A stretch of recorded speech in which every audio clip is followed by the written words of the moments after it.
वटसावित्री व्रत विवाहित स्त्रियांसाठी अत्यंत पवित्र 2025 मध्ये हे व्रत 10 जूनला साजरे होईल। वडाच्या झाडाची पूजा, 7 फेरे, सावित्री सत्यवान कथा आणि मंत्राने व्रत हे पार पाडलं जातं। तर हिंदू धर्मात वटसावित्री व्रताला विशेष महत्त्व आहे। विशेषतः विवाहित स्त्रियांसाठी हा दिवस अखंड सौभाग्यासाठी आणि पतीच्या दीर्घायुष्यासाठी उपवास आणि पूजा करण्याचा असतो। दरवर्षी ज्येष्ठ महिन्याच्या पौर्णिमेला हे व्रत साजरे केले जाते। यावर्षी 2025 मध्ये वटसावित्री पौर्णिमा 10 जून रोजी साजरी होणार आहे। तर हिंदू पंचांगानुसार पौर्णिमा तिथी 10 जून 2025 रोजी सकाळी 11:35 सुरू होते आणि 11 जून 2025 रोजी दुपारी 1:13 ती समाप्त होईल। त्यामुळे वटसावित्री व्रत 10 जून रोजीच ठेवले जाईल, परंतु स्नान, दान आणि समापन विधी तुम्ही 11 जून रोजी सुद्धा केलं तरी केलं जाईल। तर या दिवशी विवाहित स्त्रिया सकाळी लवकर उठून स्नान करून शुद्ध होतात। त्या लाल रंगाचं किंवा हिरव्या पिवळ्या अशा रंगाचं वस्त्र परिधान करतात, 16 शृंगार करतात आणि वटवृक्षाजवळ जाऊन त्याची स्वच्छता करतात। त्यानंतर झाडाच्या मुळाशी जल अर्पण करून विधीपूर्वक पूजा केली जाते आणि जो धागा असतो तो वटवृक्षाभोवती 7 वेळा गुंडाळला जातो आणि प्रत्येक परिक्रमेसोबत पतीच्या आरोग्य आणि दीर्घायुष्याची प्रार्थना सुद्धा केली जाते। पूजा करताना सावित्री सत्यवान यांची कथा ऐकली जाते किंवा वाचली जाते। पूजा समारोप आरतीने केला जातो आणि नंतर सात्विक भोजनाने हे व्रत पार पाडले जाते। तर व्रतादरम्यान आपल्याला काही गोष्टी लक्षात ठेवायच्या आहेत। तर ज्या महिलांनी व्रत केलेलं आहे त्यांनी तामसिक अन्नपदार्थापासून दूर राहायचं आहे। संयम, भक्तिभाव आणि पवित्रतेने हे व्रताचे आपल्याला पालन करायचं आहे। मनोभावे प्रार्थना करणे अत्यंत महत्त्वाचे आहे। तर वटसावित्रीसाठी जो नैवेद्य आहे, तर या दिवशी पूजेनंतर तुम्ही फळे, मिठाई, पुरी, हलवा, चणा डाळ यांचा नैवेद्य अर्पण केला जातो। या भोगामुळे शुभ फळांची प्राप्ती होते आणि घरात समृद्धी व आनंद राहतो। तर सावित्रीने आपल्या पतीचे प्राण यमराजाकडून परत मिळवले होते, म्हणूनच विवाहित स्त्रिया तिच्या स्मरणार्थ हे व्रत करतात। श्रद्धा, भक्ती आणि संकल्पाने केलेल्या या व्रतामुळे अखंड सौभाग्य प्राप्त होते, तर असं मानलं जातं। म्हणून आपल्याला ह्या दिवशी वटपौर्णिमेचा दिवस खूप शुभ मानला जातो। तर यामध्ये आपल्याला परत प्रश्न पडतो की वटपौर्णिमेच्या दिवशी आपण कोणत्या रंगाची साडी नेसावी। या दिवशी महिला हा सगळा साज शृंगार करतात, सगळं आपल्या सौभाग्याचं जे अलंकार असतात ते परिधान करतात आणि छान नटून तटून सजून आपण सगळी पूजेची तयारी करून वडाच्या झाडाजवळ सगळ्या जणी जात असतात। तर या दिवशी आपल्याला बांगड्या कोणत्या घालायच्या आणि कोणत्या कलरची साडी नेसावी किंवा कोणत्या रंगाची। तर आपल्याकडे हिरवा रंग हा खूप शुभ मानला जातो आणि विवाहित महिलांसाठी सौभाग्याचा कलर म्हणून हिरव्या रंगाची सुद्धा ओळख आहे। आपल्या कोणत्याही शुभ कार्यात हिरवा रंग असतोच, तर हिरव्या रंगाची तुम्ही साडी घालू शकता। तसंच हिरवा रंग हा शांतीचं प्रतीक मानलं जातो।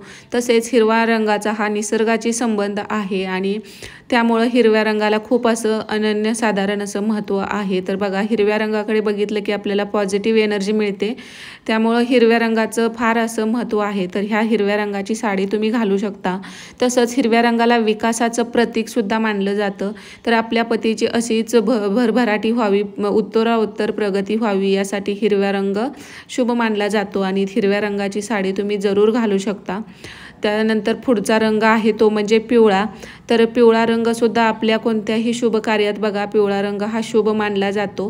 त्याचबरोबर पिवळा रंग हा भगवान विष्णूला अतिशय प्रिय आहे आणि भगवान विष्णूला जो कलर प्रिय आहे तो माता लक्ष्मीला सुद्धा असणारच, कारण जिथे भगवान विष्णू तिथं माता लक्ष्मीचा वास असतोच।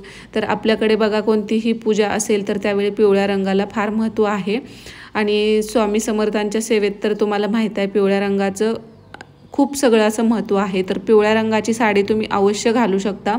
तर पिवळा रंग हा आपल्या समृद्धीचं प्रतीकसुद्धा मानलं जातं।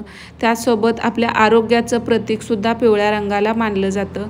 त्यामुळं आपल्याकडे हळदसुद्धा पिवळीच असते, त्यामुळं आपल्या सौभाग्य अलंकाराचं महत्त्वाचं लेणं म्हणजे हळदी कुंकू। तर पिवळ्या रंगाची साडी तुम्ही अवश्य घालू शकता आणि पिवळ्या रंगापासून आपल्याला एक पॉझिटिव्हिटी एनर्जी मिळते, की एक शांततासुद्धा आपल्याला या रंगात जाणवत असते। त्यानंतर पुढचा रंग आहे तो म्हणजे लाल रंग। तर आपल्यामध्ये कोणत्याही शुभ कार्यात लाल रंगाचा समावेश असतोच। तर लाल रंगाची साडी असू द्या ती घालू शकता तुम्ही, किंवा आपण एखादी पूजा मांडतो तर त्यामध्ये लाल रंगाचं वस्त्र हे अंतरलंच जातं। आपल्या नेहमीच्या देवघरात सुद्धा लाल रंगाचं वस्त्र असतंच, त्यामुळे आपल्याकडे लाल रंगाला सुद्धा खूप असं महत्त्व आहे। तर लाल रंग आहे ते आपल्याला ऊर्जा किंवा धैर्याचं प्रतीकसुद्धा मानलं जातं। तर लाल रंग हा प्रेमाचा रंगसुद्धा आहे आणि सगळ्या देवी देवतांना लाल रंग हा अतिशय प्रिय आहे। तर प्रत्येक आपण देवाला जे फुलं अर्पण करतो तर लाल रंगाचं फूल हे प्रत्येक देवी देवतांना प्रिय आहे, त्यामुळं लाल रंगाची साडी तुम्ही या दिवशी घालू शकता। त्याचसोबत गुलाबी रंगाची साडीसुद्धा तुम्ही घालू शकता, कारण गुलाबी रंग हा नम्रतेचं प्रतीक आहे किंवा कोमलपणा हा रंग दर्शवतो आणि प्रेमाचं सुद्धा प्रतीक आहे। तर गुलाबी रंगाची सुद्धा तुम्ही साडी घालू शकता। त्यासोबत नारंगी रंग तर आपल्याला ऊर्जा आणि उत्साह दर्शवत असतो हा जो नारंगी रंग आहे, त्यामुळं कोणत्याही शुभ कार्यात तुम्ही नारंगी रंग आहे तो सुद्धा घालू शकता, कारण त्यापासून सुद्धा पॉझिटिव्ह एनर्जी मिळत असते आणि त्यामुळे तुम्ही नारंगी रंगाची सुद्धा साडी घालू शकता। आणि ह्या असे आता तुम्हाला लाईट कलरचे जे पिवळ्यात मोडतात, जे हिरव्यात मोडतात, त्यामध्ये पोपटी वगैरे आलं तर ते कलर तुम्ही घालू शकता। आता जे घालायचे कलर नाहीत ते तुम्ही राखाडी, पांढरा, त्यासोबत निळा रंग आणि काळा रंग ह्या 4 रंगाच्या साड्या शक्यतो तुम्हाला घालायच्या नाहीत, कारण काळा रंग आपण कोणत्याही शुभ कार्यात घातला जात नाही आपल्याकडे। त्याचसोबत पांढरा रंग जरी शांततेचं प्रतीक असलं तरीसुद्धा विवाहित महिलांसाठी किंवा सौभाग्यवती महिलांसाठी तो कलर म्हणजे वर्ज्य मानला जातो। त्यामुळं ह्या दिवशी तर म्हणजे जे आपण नटून सजून सगळं सौभाग्याचा अलंकार घालत असतो त्यावेळी आपल्याला काळा, पांढरा आणि राखाडी कलरसुद्धा घालायचा नाही। त्याचसोबत निळा रंगसुद्धा आपल्या हिंदू धर्मामध्ये वर्ज्य मानला जातो। तर दुसरा तुम्ही जांभळा घालू शकता, मोरपंखी घालू शकता, पण निळ्या रंगाची साडी तुम्हाला इथं अजिबात घालायची नाही। तर हे 4 रंग तुम्हाला सोडून इतर रंगाच्या सगळ्या साड्या तुम्ही घालू शकता। त्यातल्या त्यात शुभ म्हटलं तर हे 5 रंग आहेत, जसं हिरवा, नंतर पिवळा, लाल, गुलाबी आणि नारंगी, केशरी अशा रंगामध्ये तुम्ही साडी घालू शकता। त्यानंतर जे लाईट शेड येतात, आता गुलाबीमध्ये पण राणी कलर येतो तो घालू शकता, त्यासोबत हिरव्यात पोपटी रंग असं शेड येतात ते तुम्ही घालू शकता, फक्त हे 4 कलर वर्ज्य केले तर। त्यानंतर बांगड्या म्हणाल तर आपल्याला या दिवशी हिरव्या बांगड्यांनाच खूप मान असतो, तर आपल्याला काचेच्या ह्या थोड्या का होईना हिरव्या बांगड्या हातामध्ये घालायच्या आहेत, ज्या की मेटलच्या, प्लास्टिकच्या बांगड्या असतात। मेटलच्या बांगड्यामध्ये तर लोखंडच येतं, त्यामुळे या दिवशी जरी आपल्याला त्या टाळायच्या आहेत, शक्यतो तुम्ही मोत्याच्या घाला पण मेटलच्या बांगड्या घालू नका। आणि अशा पद्धतीचं सौभाग्याचा अलंकार घालून तुम्ही तुमची वटपौर्णिमा करू शकता, कारण आपल्याकडे बांगड्याला सुद्धा तेवढंच महत्त्व आहे।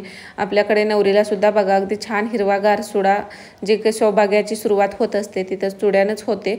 तर वटपौर्णिमेच्या दिवशी सुद्धा थोड्या का होईना तुमच्या हातामध्ये हिरव्या बांगड्या असाव्यात, काचेच्या असाव्यात त्या, आणि बांगडी कोणतीही अशी पिचकलेली, तुटलेली, फुटलेली बांगडी आपल्या हातामध्ये नसावी, कारण आपल्याला सवय असते बांगड्या हातात असल्या की एखादी त्यातली पिचकलेली वगैरे असते पण ती आपण काढत नाही, तशीच राहते।